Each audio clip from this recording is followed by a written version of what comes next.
Alright, hello and welcome everybody to MTA number 3 for the 8th of July 2018. My name's Mosen and today's topics will actually be reserving again and lying about it, and debuff slots 8 and 16, why that matters and what the hell's going on, and maybe, you know, someone should change this. Oh yes, there's a big topic that will make people cry. And min-maxing, a blessing or a curse. Okay, so let's start with a comment from Science Reason. Let me arrest this guy here. Poor dude. He's a troll. The question from Science Reason. The thing that pisses me off, or the comment, the thing that pisses me off about reserving gear is how often group leaders wait until the last possible moment and to inform you.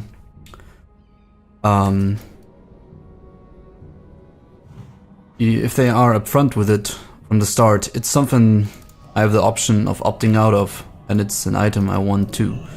If it's an item that I want to, but the times I encountered this phenomena is always when you wasted 20 minutes running to the dungeon, traveling, and then the stuff drops, and then they drop it on you, like, oh, by the way, this is reserved. I think that's what you mean.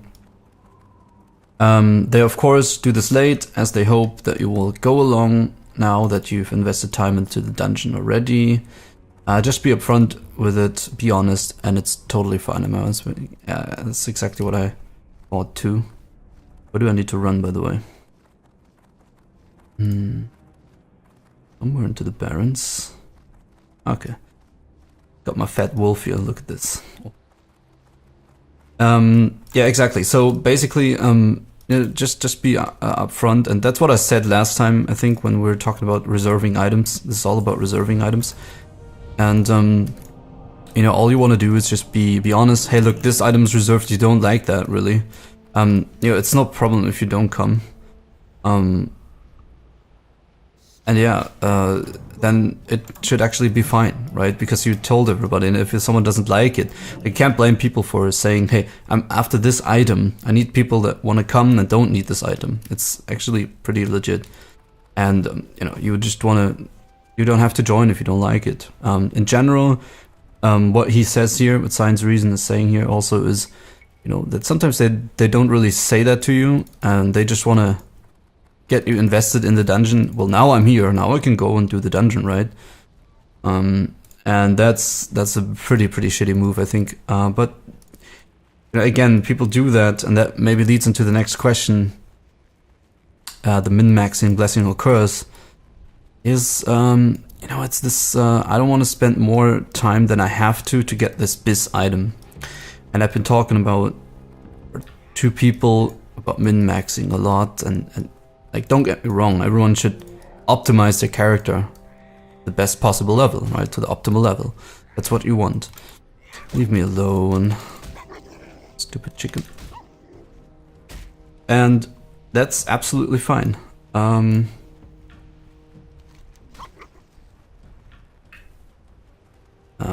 I need to go.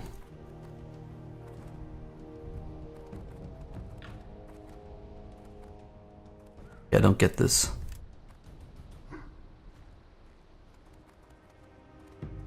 It's hard to crossroads, but I'm just gonna run. And that's fine. Everyone should be at the optimal level, obviously. But sometimes this becomes how, you know, people are just min-maxing at the cost of others.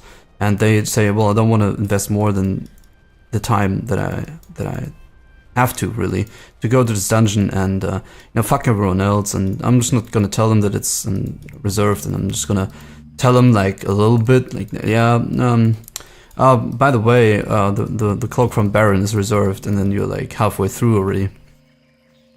That's what I meant with, you know, taking it too far a bit. And, you know, min-maxing blessing or curse can also relate to,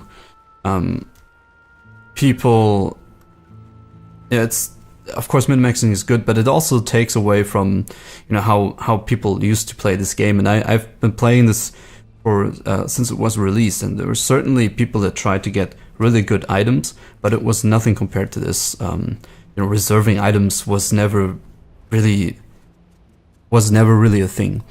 So what people did was they went with their guilds, obviously, and say, hey, I want this cloak. Yeah, me too. Okay, let's go. And then they got it for, you know, together. And of course, sometimes there were people that said, probably, I want this cloak. If you don't want this cloak, then you can come or whatever. But usually people just went into that dungeon. You know, they enjoyed doing dungeons. And nowadays it just feels basically like a chore you have to do.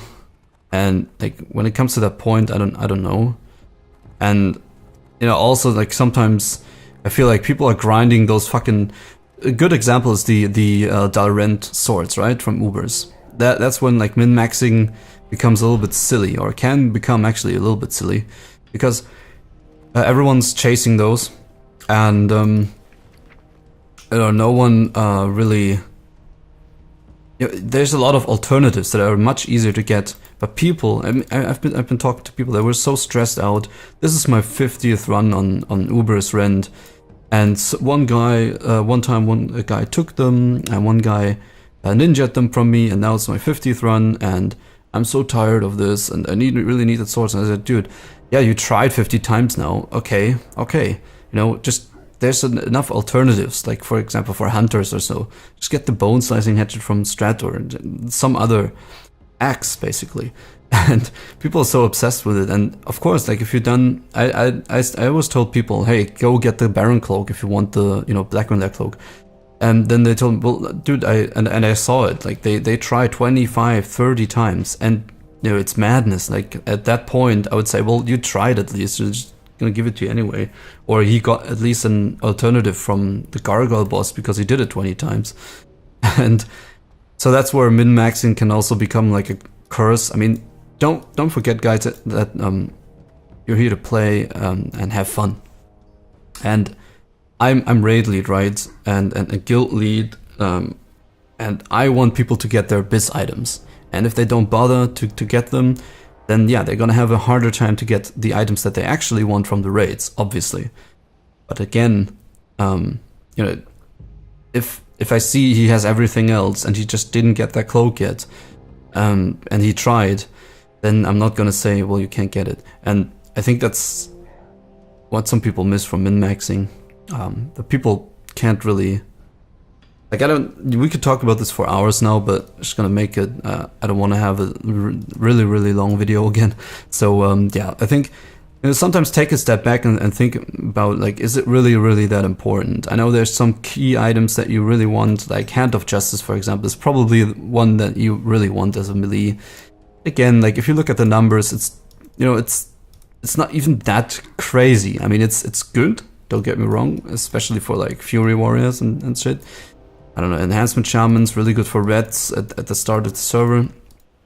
But again, like when min-maxing, also with enchants. Look, if you come to the raid and you have, you know, you're just fresh 60 and you have still a really shitty staff that you can't really get rid of, like no one's gonna expect you to get 30 as spell power on it, but get something on it, like a really cheap enchanter, so that people see, hey, this guy actually cares, right? And he's not a douchebag that just doesn't enchant his gear. And so yeah, that leads back to, you know, reserving items. That's also a form of min-maxing. If everyone just reserves everything, where's the fun, right? Get together in a group and say, hey, I want this cloak. Me too. Let's just run it until we both have it and help each other.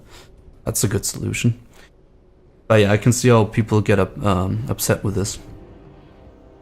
But I think we'll pick this topic up again, I'm sure, at some point. But you could talk about this for hours, man. Like min-maxing to the point where, like, I'm not talking about, hey, yeah, well, this stat is good for me. I'm gonna push that stat and have a good spec. But also sometimes with, you know, talents, for example. There's sometimes talents, yeah, sure, like, it could be good to have, I don't know, like, you know, 1% more damage. But if it's not the playstyle that I enjoy and I have to skip, like Hunter is a good example, right? Like sometimes, of course, like Marksman is the best, and then you go a little bit into survival, or if you have the hit, you go into Beastmaster. But then there's talent sometimes in survival, like with my Hunter, I just want to play the survival style, right? Because it's a farming character for me, and so I'm really torn sometimes. Well, this is the best, man. This is like if I do raid, then it's gonna be the best spec.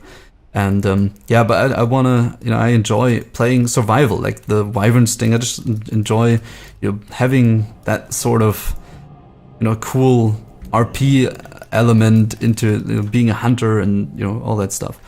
So you got to decide for yourself, and sometimes it doesn't even make that big of that much of a difference as people claim. The people that claim you need this, otherwise you're completely useless. In the end, it still depends if you're a good player or not. Yeah. So we can do one more, I think, and the next one would be, I think I said loot systems. I hope that's what I said. Yeah. So, actually, let's keep that one. Let's keep that one for the next one, because this one's getting long already. Oh, it's the same. Yeah. Oh, yeah. LFR and why it's bad. Because yeah, I also watch a lot of YouTube videos, and sometimes there's people that say, well, they're really like defensive of the way that in the way that they think or want to tell people, well, it's not a bad thing if basically they're point for looking for raid. LFR stands for looking for raid. Like in retail, you just queue somewhere and then you get thrown into the raid in the tourist mode, really easy, so everyone can see the content. So that's their argument. And it's like their point usually is, well, the hardcore players don't get anything taken away from them, right? Because there's harder content. It's like saying in vanilla, okay, there's normal Molten Core, normal Blackwing Lair, and then there's an LFR version of it that basically everyone can do, no matter the gear. You can have like 55s and don't need to be on Discord and shit, and everything just dies, and some boss mechanics aren't in. And some people said this would actually not be bad for vanilla, but I strongly disagree. But their point usually is that, as I said, like everyone gets to see the content. Just imagine Nexramas, right? It's really hard. It's really hard, and people, guilds really need to be organized to kill anything in there. Or at least they need to stick around or have good geared people or whatever. And if you're just a casual person, you could say, well, why isn't there an easy version for this? So everyone can see it, right? Like the hardcore people would say, okay, well, you don't get the same loot. The good loot is in the normal one, right? But everyone gets to see it. So it's just a win-win situation. And the hardcore people get the experience of having done it in the hardest possible way.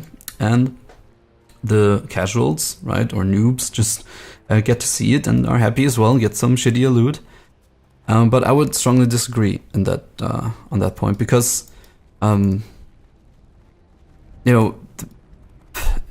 that's also like part of the magic, and this is something that people often forget, I think, and just don't really pick up on, because when you see someone who has done something.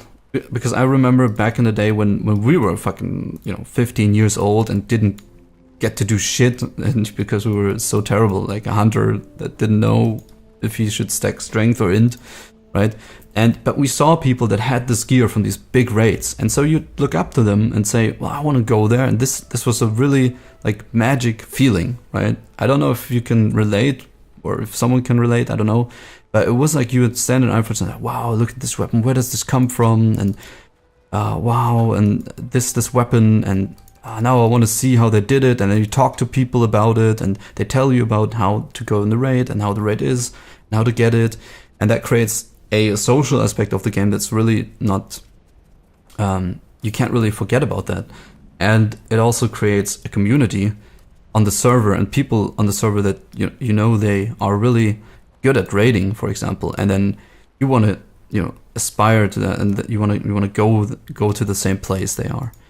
And that really, that reminded me of, you know, when I tried retail, and I know, like, you can go into the hardest mode, but for me, really, like, when I did LFR, there, because just to get back in, right, I saw all the content, and then I did, like, normal, right, and then heroic, and at the point I did heroic, I was already fucking bored, because I've done the same content, like, there was nothing, yeah, okay, this is, like, scenarios now, right, but I've already killed him, I saw him, and it took away from the magic, because on a fresh server, when we started, and everything was new, and then, man, we're progressing to, you know, Satoon or something, and then you stand in front of this old god, and, you know, it's hard to get there, right, and then people that came fresh into the raid would say, hey, wow, like, oh man, I've never been here, and this is awesome that, like, I'm in a guild that takes me here, and now I can kill, you know, an old god, and it's really epic. But if you go through it in the tourist mode, this magic does get lost, and then you're like, yeah, Satoon again, now just a bit harder, like this one boss, right, this generic one boss I killed 3 times already on other difficulties. So, like, LFR, big no for me, and I think it has more to do with, it's more than, well, casuals get to see the content too, and so there's a win-win, you don't take anything away from others. It's not about taking away from the hardcore players, it's about, it's actually pro casuals, so that they have something to look up to and you know, maybe play towards. It usually, that's what Total Biscuit said, may, you know, rest in peace, and he was right about this, you know, for casual players, or, well, casual players, whatever that means, but people that aren't playing as hardcore or that much, it just takes a bit longer. And, you know, sometimes, to be honest, this can be fun, right? This can actually be fun to have. Yeah, we're not the most hardcore, but you know, we have this team of players that we like, and every achievement that we get is better. Like, it feels really good. And so this gives them something to work towards. And of course, there's always going to be hardcore people that kill it quicker. That doesn't mean that you can't do it. But I think it's wrong to just say, hey, here's like a noob version for you idiots, right? And then you killed Kel'Thuzad now. Kind of, right? But you got the noob version. And then some people just kill him then and say, well, yeah, I killed him too. And then hardcore players say, well, but not on the hardest difficulty. Well, I just still killed him. And I don't know, didn't really matter much, right? And for everyone else, that's why Vanilla was so cool, that, you know, Satoon was actually hard. Kel'Thuzad, not many people saw him.